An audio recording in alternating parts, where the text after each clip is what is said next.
Com o Gabriel Monteiro, nosso analista de economia, âncora do CNN Money no acordo Mercosul-União Europeia. Tudo bom, Gabriel? Bom dia. Tudo ótimo, ótimo dia. Bem, a gente está falando aqui desse acordo, dessa grande expectativa, porque muitas sinalizações de que hoje será, de fato, anunciado o fim dessa conversa, dessa negociação com relação aos dois blocos, com relação ao Mercosul, com relação à União Europeia. E sinalizações que vieram de várias as partes. Destaco aqui principalmente as declarações da presidente da Comissão Europeia, Ursula von der Leyen. É uma discussão que começou em 1999. De lá para cá, Gabriel, o que a gente consegue colocar nessa trajetória das discussões? Aquele plano que existia 25 anos atrás é o mesmo do que deve ser apresentado hoje? Olha, há muitas mudanças, afinal são 25 anos de negociações, não dá para colocar, talvez, em um único texto. A gente vai ficar aqui horas discutindo o que entrou, o que saiu, o que foi de mais importante, o que foi de menos, mas em linhas gerais, como nós denominamos ao longo destes últimos dias, este tratado entre União Europeia e Mercosul, um acordo de livre comércio, era o sonho do Mercosul lá atrás, não vai ser exatamente o que vai acontecer. Nós teremos sim a retirada, a extinção de tarifas para a maior parte dos produtos, cerca de 91% dos produtos exportados pelo Mercosul serão isentos de taxas.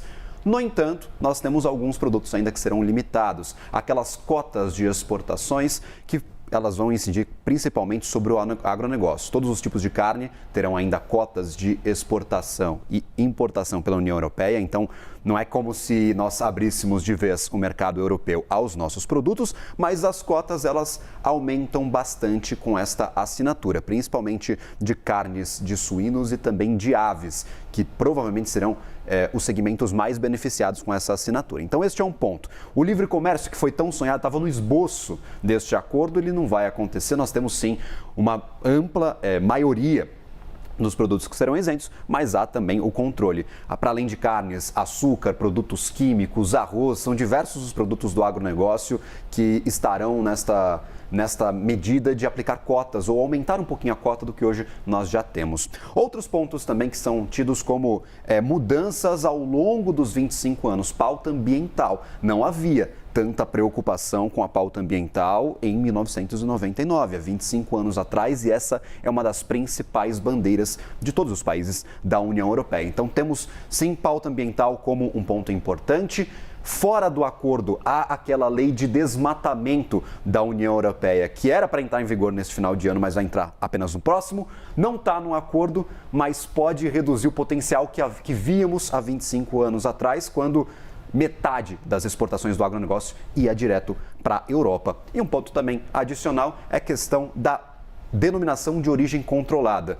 O que isso quer dizer? É justamente, Carol, quando a gente tem, por exemplo, um queijo da canastra, que é famoso aqui na região, aqui no Sudeste, eu queria entender principalmente como é que é feito o queijo da canastra. Para ser um queijo da canastra, ele tem que ter um método de fabricação específico e também ser produzido na Serra da Canastra. Isso também se aplica a produtos negociados lá na Europa, por exemplo, queijo parmesão. A gente não vai poder exportar queijo parmesão e outros produtos que são tradicionalmente fabricados, produzidos na Europa, e a gente até vai ter que fazer algumas mudanças aqui para se encaixar nestas regras. Então, aquele potencial que vimos de liberdade total, ele foi restringido ao longo das negociações. Então, esses são os principais pontos que a gente pode apontar como mudanças. Mas aí temos impactos, que o Gabriel Monteiro fez esse trabalho aqui, esse levantamento, para trazer para a gente um pouco do que pode acontecer com a nossa economia, com a economia da União Europeia e também os outros países do Mercosul para além do Brasil. Exato. Notícia positiva é que o Brasil será o principal beneficiário destas mudanças, deste acordo. Dá para ver em diversas linhas pesquisadas. Essa é uma pesquisa do IPE, do Instituto de Pesquisas Econômicas Aplicadas, que é ligado ao governo. Foi uma pesquisa encomendada no final do ano passado, feita com base no acordo preliminar que tivemos em 2019.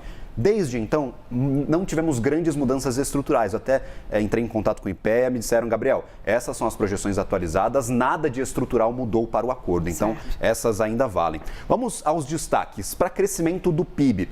E esta pesquisa ela foi feita com base nos próximos 15 anos, que é aquele período para extinção das taxas. Elas não vão sumir do dia para a noite, não é que assinou hoje, ratificou amanhã, já não tem mais taxa. Nós teremos um período de adaptação, são 15 anos, e até 2040 nós podemos ter uma adição de 0,46% no nosso PIB, no PIB brasileiro. Isso, claro, lá em 2040, o pico dessas mudanças, quando não teremos mais taxas para a maior parte dos produtos. Isso é maior do que o impacto para a União Europeia, que é de 0,06%, e também é maior do que o impacto para os demais países do Mercosul, que é apenas de 0,2%. Então, em questão de crescimento econômico, o Brasil é o principal beneficiado com esta assinatura do acordo.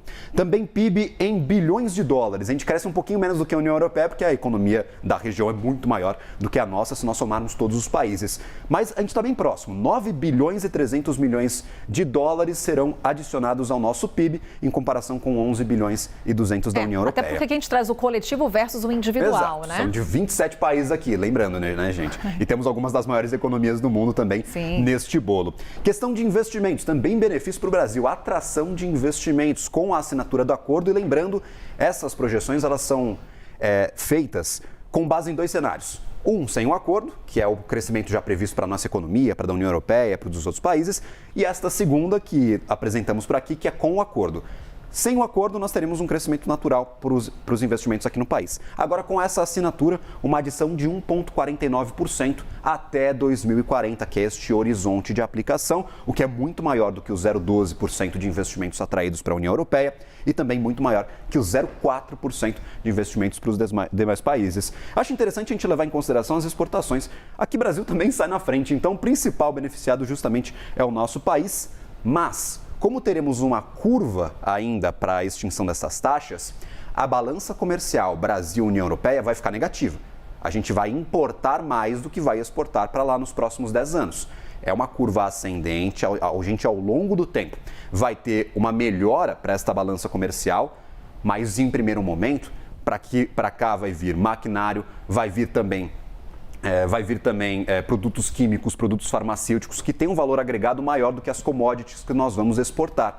Então, ao longo do tempo, a balança comercial vai ficar mais pesada para o nosso lado, a gente vai comprar mais da União Europeia do que vai vender, mas lá no final dos 15 anos, a gente vai equilibrar essas relações e vai aumentar o volume negociado com o bloco, tá bom? E olha que interessante aqui já o gráfico que aparece, Perfeito. O Gabriel separou para a gente. Aí dá uma clara dimensão, porque para você que está nos acompanhando, aqui no nosso telão a gente tem nessa linha aqui o crescimento do PIB do Brasil a partir desse acordo Mercosul-União Europeia. Então essa trajetória crescente aqui é do Brasil.